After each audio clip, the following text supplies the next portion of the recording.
मैं जो कहानी बताने वाला हूं वो इस विभूति की महिमा पर है। बचपन में हम काफी सारे कहानियां सुनते हैं, कुछ याद रखते हैं, कुछ भूल जाते हैं, अधिकतर भूल जाते हैं, लेकिन कुछ कहानियां हमेशा हमारे दिल और मन में रहते हैं। ये कहानी उस प्रकार की एक कहानी है। एक बार एक आदमी एक जंगल में चल रहा था। वो जंगल बहुत सुंदर था। अनेक पेड़, वृक्ष, पौधे सब हवा में झूम रहे थे। चिड़िया, तितलियां उड़ रहे थे और सब इतने खुश थे। इस वातावरण में वो आदमी भी बहुत खुश हो गया। लेकिन अचानक उसे चीख और पुकार सुनने में आए। वो सोचने लगा कि ऐसे शांत वातावरण में कौन है जो चिल्ला रहा है। लेकिन वो एक आदमी या एक औरत का चिल्लाना नहीं था, बहुत सारे चीख और पुकार आ रहे थे। जब ये आदमी ढूंढने लगा, उसे पता चला कि उधर जंगल के बीच में एक कुआं था और उस कुएं के अंदर से आवाज आ रहे थे। इस आदमी में यह प्रश्न जाग उठा कि कोई पड़ा तो नहीं है उस कुएं के अंदर। तो वो आदमी गया और जैसे ही उसने उस कुएं के अंदर देखने के लिए झांका, प्रेम स्वरूप लारा। इसमें मैंने कहानी रोक दिया ना। बताता हूं अभी। जैसे ही ये आदमी उस कुएं में क्या है देखने के लिए झांका, सब शांत हो गया। उसे अभी कोई आवाज सुनाई नहीं दे रही है और कुछ दिखाई भी नहीं दे रही है। वो कुआं बहुत डीप था, बहुत अंदर तक जा रहा था। आदमी सोचा ठीक है, और जैसे ही वो घूम के चल पड़ा, फिर से चीख पुकार आने लगे उस कुएं के अंदर से। फिर से ये आदमी भाग के जाके झांका, फिर से सब शांत। अब ये हैरान हो गया, ये क्या चल रहा है। इसलिए वो आदमी अब चिल्लाया, क्या कोई है? जब उसे कोई उत्तर नहीं मिला, वो फिर से घूम के चल पड़ा। तब अंदर से, कुएं के भीतर से आवाजें आए। सब चिल्लाने लगे, मत जाओ, वापस आ जाओ। वापस आया आदमी। अब वो आवाजें बताने लगे, ये जो कुआं है ये नरक का द्वार है। हम सब नरक में तड़प रहे हैं, इसलिए हम चिल्ला रहे हैं, चीख रहे हैं और पुकार रहे हैं। बहुत हैरान हो गया आदमी। और फिर भी वो उनसे पूछा, बड़ी अफसोस की बात है कि आप सब इतने दुख और दर्द में हैं, लेकिन जब मैं झांक रहा हूं देखने के लिए कि क्या हो रहा है, आप सब शांत क्यों हो जा रहे हैं? तब उन्होंने कहा, भाई साहब, आपके माथे पर विभूति लगी है। आप जब झांक रहे हैं कुएं के भीतर, वो विभूति के कुछ दाने अंदर गिर रहे हैं। उससे हमारे दुख और दर्द मिट जा रहे हैं और हमें आनंद प्राप्त हो रहा है। इसलिए हम आपसे कह रहे हैं कि आप जाइए मत, आप झांकते रहिए। शायद हम कह सकते हैं कि ये बस एक कहानी है, लेकिन हर कहानी कोई सत्य पर आधारित होता है। हम साईं भक्तों के लिए विभूति बहुत महत्वपूर्ण है, क्योंकि हमारे स्वामी जो है वही विभूति को प्रसाद, महाप्रसाद के रूप में देते थे। इस विभूति से कई लोगों को पुनर्जन्म मिला है।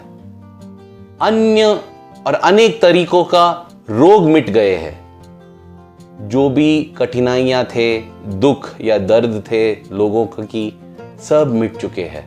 यह है विभूति की महिमा। स्वामी हमें समझाते हैं कि हम अपने माथे पर विभूति क्यों लगाते हैं। स्वामी कहते हैं कि ये विभूति हमें ये याद दिलाता है कि अंत में हम सब भस्म होने वाले हैं। इसलिए जब तक हम में जान है तो अहंकार क्यों, स्वाभिमान क्यों, स्वार्थ क्यों? अंत में हम सब विभूति बनने वाले हैं और यही विभूति हमें वो याद दिलाता है। भगवान कृष्ण भगवत गीता में आत्मा का वर्णन करते हुए कहते हैं, नैनम चिंदन्ति शस्त्राणि नैनम दहति पावकः।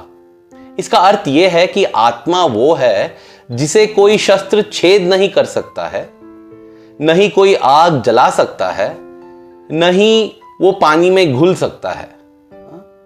यह आत्मा का वर्णन है।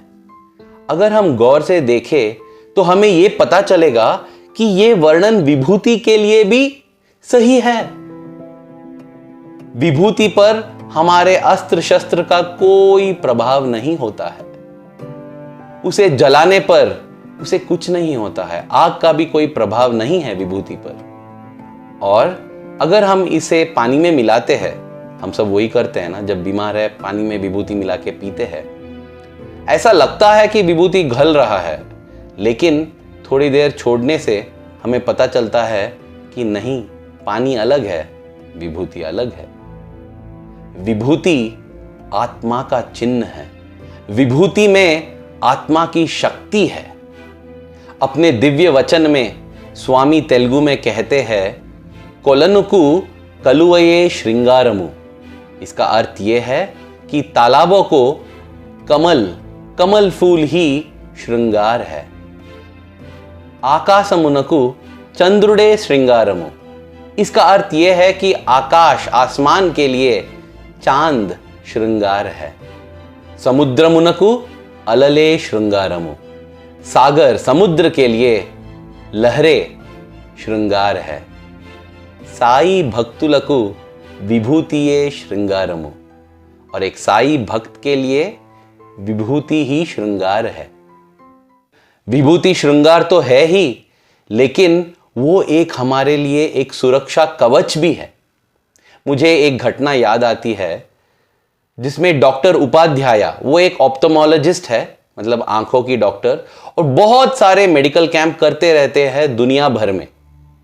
उनके बहुत सारे अनुभव हैं, उनके जीवन में बहुत सारे चमत्कार हुए हैं। एक बार जब वे स्वामी के साथ साक्षात्कार कक्ष में थे, उन्होंने स्वामी से पूछा, स्वामी, हमारे मेडिकल कैंप्स में ऐसे बहुत सारे लोग आते हैं जिनका प्रॉब्लम आंखों से रिलेटेड नहीं है, कोई दूसरा प्रॉब्लम है, हम कुछ उनका सहाय नहीं कर सकते हैं, हम उनका मदद नहीं कर पाते हैं, तो हम क्या करें ऐसे परिस्थिति में?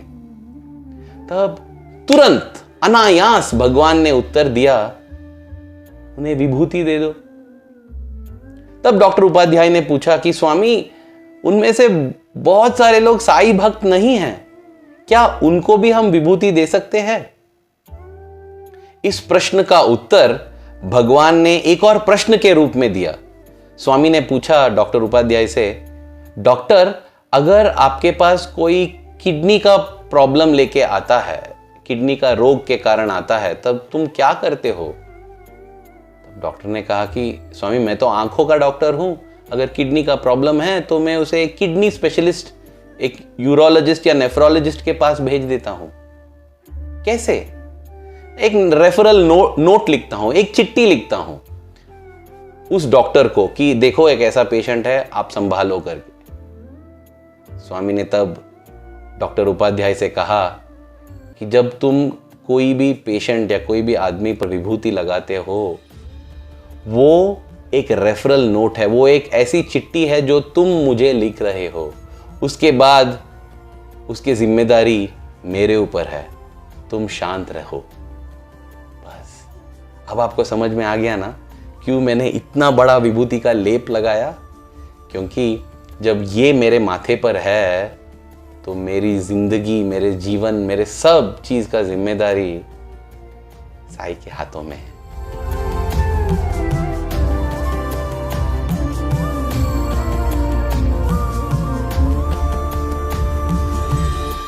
हमेशा ये याद रखे, परमं पवित्रं बाबा विभूतिं, परमं विचित्रं लीला विभूतिं, परमार्थमिष्टार्थ मोक्ष प्रदानं बाबा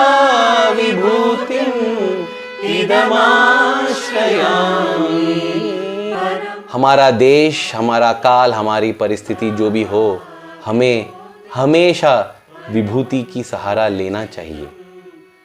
विभूति हमारे माथे पर रहना ही चाहिए। स्थूल, सूक्ष्म और कारण शरीर तीनों की मुक्ति के लिए मदद करती है। धन्यवाद। जय साईं राम।